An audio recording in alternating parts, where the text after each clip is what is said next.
Assalamualaikum warahmatullahi wabarakatuh. Shalom, Om Swastiastu, Namo Buddhaya, salam kebajikan.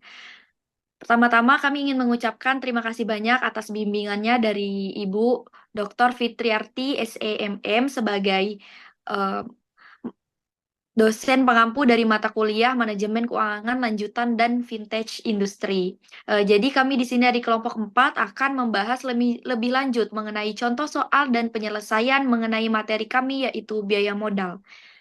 Langsung saja, izinkan kami untuk menjelaskan lebih mendalam. Untuk yang pertama akan dijelaskan oleh teman saya. Baik, terima kasih moderator. Di sini saya akan menjelaskan mengenai konsep biaya modal. Biaya modal adalah semua biaya yang dikeluarkan oleh perusahaan dalam rangka mendapatkan sumber dana. Langsung saja ke contoh soal.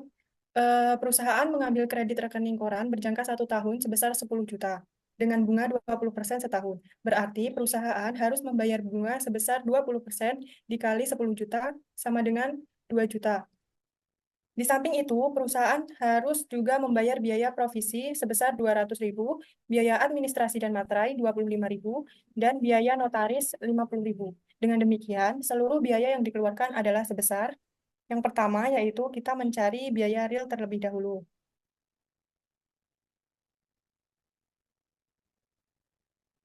Biaya real itu dari seluruh biaya yang penjumlahan seluruh biaya yang dikeluarkan, yaitu sebesar 2 juta ditambah 200.000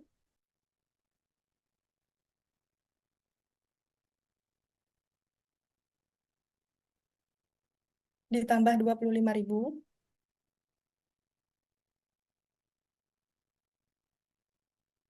ditambah 50.000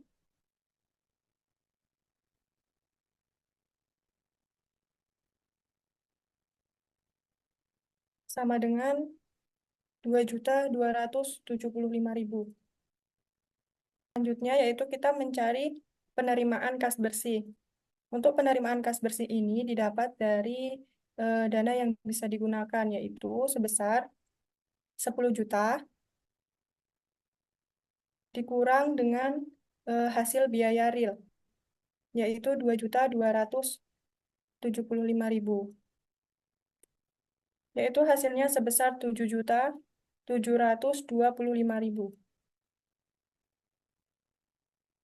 Baik, karena sudah menemukan biaya real dan juga penerimaan kas bersih, kita akan memasukkan nilai-nilainya ini ke dalam rumus biaya modal.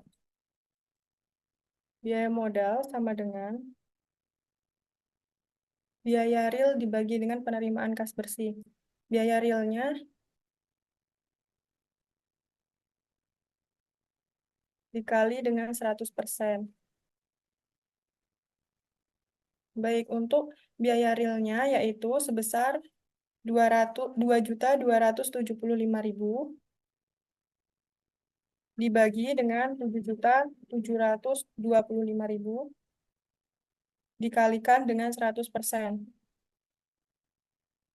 Sama dengan 29,45%.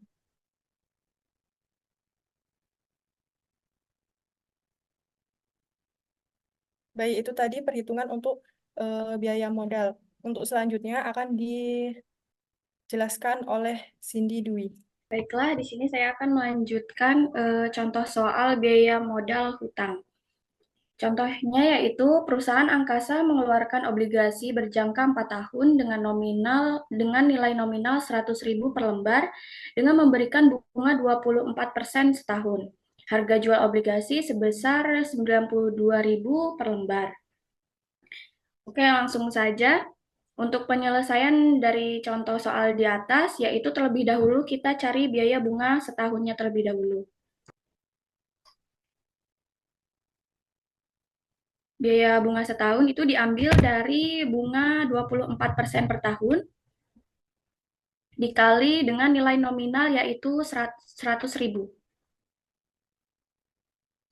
Yaitu jumlahnya sebesar 24.000. Untuk kedua yaitu kita cari selisih harga per tahun.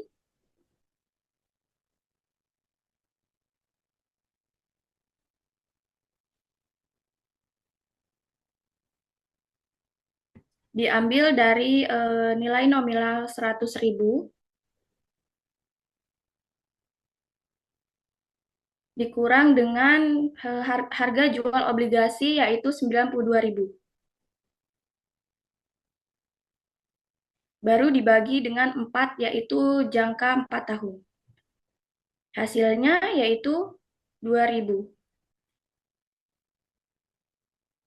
Setelah itu kita totalkan biaya bunga setahun dengan selisih harga per tahun, yaitu dengan jumlah total biaya 24.000 ditambah 2.000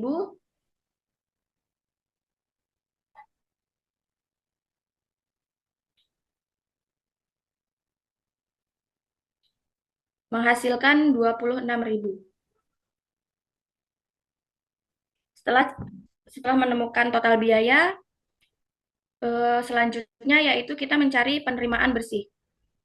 Penerimaan bersih dapat dihitung dengan nilai nominal 100.000, penerimaan bersih 100.000 ditambah dengan harga jual obligasi 92.000 dibagi 2 sama dengan totalnya 96.000. Setelah menemukan cara-cara di atas, baru kita masukkan ke rumus biaya modal hutang, yaitu bisa disingkat dengan KD sama dengan total biaya hutang modal sama dengan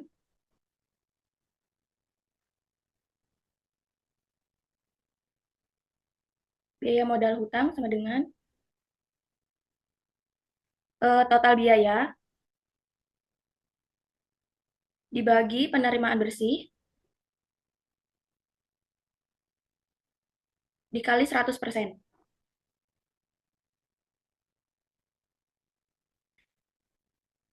Selanjutnya kita masukkan total biaya yaitu 26.000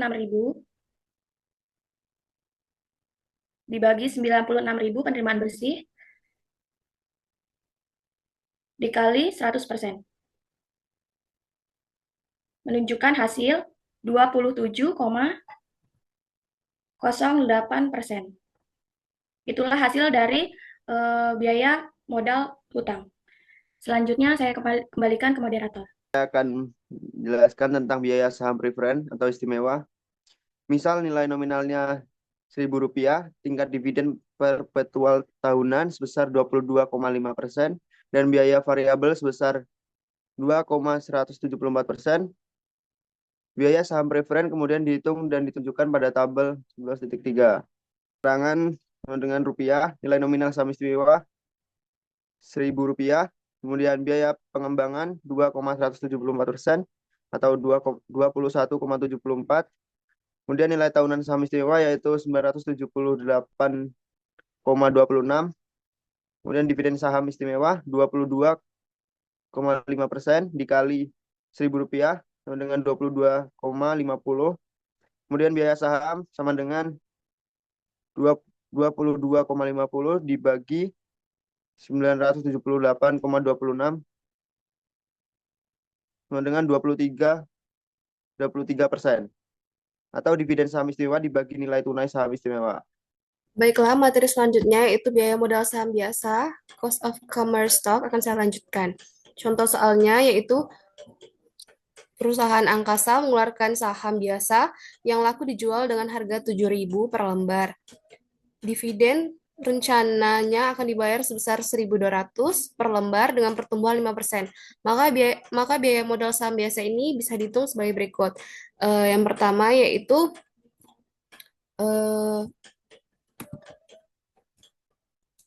D1 atau dividen yang dibayarkan yaitu sebesar 1.200 rupiah. Selanjutnya P atau harga pasar yaitu sebesar 7.000. Kemudian G atau pertumbuhan dividen itu sebesar 5%. Makanya ditanya yaitu biaya modal saham biasa atau K. Sini rumus K. Sini rumus K sama dengan D1. D1 itu dividen yang dibayarkan dibagi dengan P harga pasar ditambah 5%. Maka K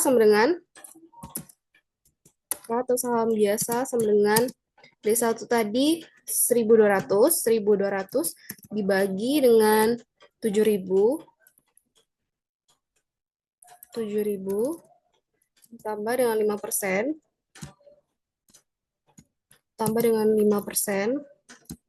dapatkan hasil K sama dengan 22,14%. Itulah perhitungan dari biaya modal saham biasa. Selanjutnya saya berikan kepada moderator. Baik, terima kasih Mei. Untuk penjelasan selanjutnya akan dijabarkan oleh Saudara Alfian. Baiklah, terima kasih pada moderator. Di sini saya akan melanjutkan penjelasan tentang biaya rata-rata tertimbang. Biaya rata-rata tertimbang atau the weighted average cost of capital atau biasa disingkat dengan WACC berdasarkan struktur model permanen di atas, dalil Modigliani dan Miller tentang biaya modal rata-rata tertimbang dapat diterapkan, di mana KB1 sama dengan biaya utang obligasi, KB2 sama dengan biaya utang hipotek, KPS yaitu biaya preferred stock atau biaya modal saham biasa, V sama dengan value of investment atau nilai investasi atau modal permanen, dan B1 adalah jumlah utang obligasi, B2 yaitu jumlah utang hipotek, PS yaitu jumlah preferred stock atau saham istimewa, CS yaitu jumlah common stock atau ekuitas biasa, dan K yaitu biaya modal rata-rata tertimbang atau weight average cost of capital atau WACC. Yang dimana biaya rata-rata tertimbang ini rumusnya yaitu K sama dengan KB1 dikali 1 kurang T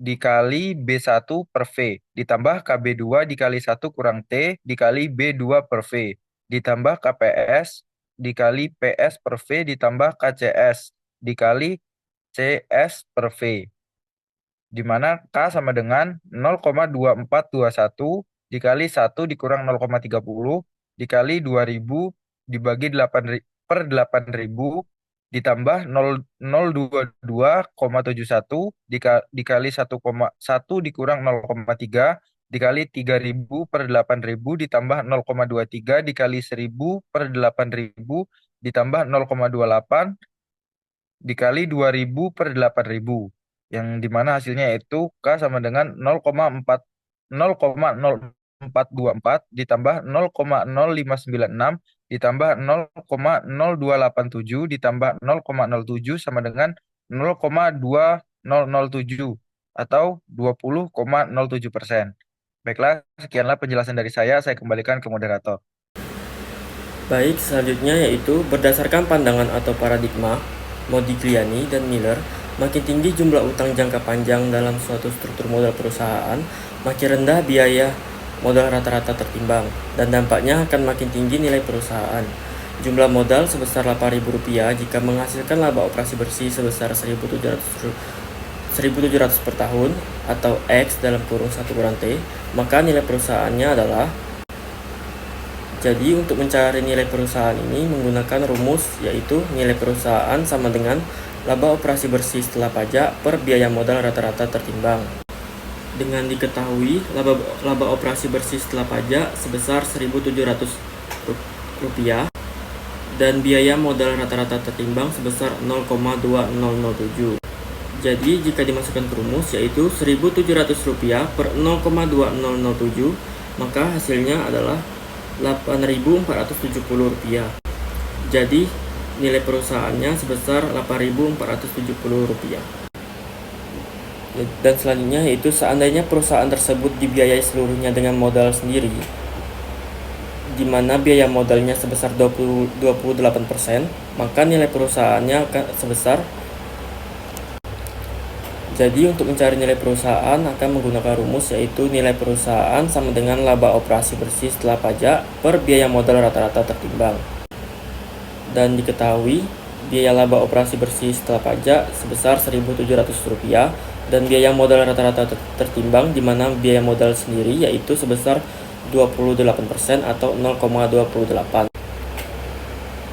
Jadi ketika dimasukkan ke rumus yaitu Rp1.700 per 0,28, maka hasilnya akan adalah Rp6.071.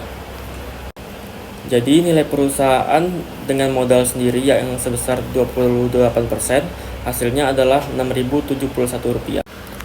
Baik, untuk materi selanjutnya akan disampaikan oleh rekan saya. Yang terakhir akan dijabarkan oleh Saudara Farhan.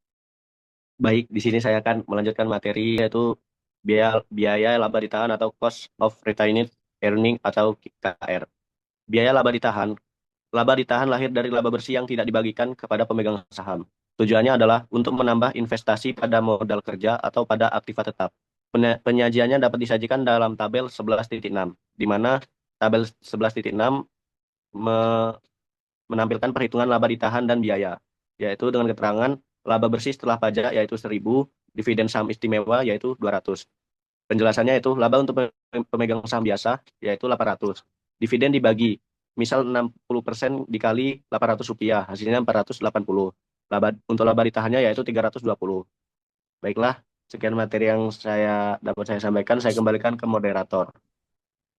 Baik, hanya sekian video yang dapat kami tampilkan. Kami semua berharap dengan adanya video yang lebih mendetail ini, teman-teman semua bisa dapat lebih memahami materi mengenai biaya modal dari kelompok 4. Kami memohon maaf apabila terdapat banyak kekurangan. Selebihnya kami ucapkan terima kasih atas bimbingannya kepada Ibu Fitriarti selaku dosen pengampu mata kuliah ini. Baik, hanya itu yang dapat kami sampaikan. Terima kasih. Wassalamualaikum warahmatullahi wabarakatuh.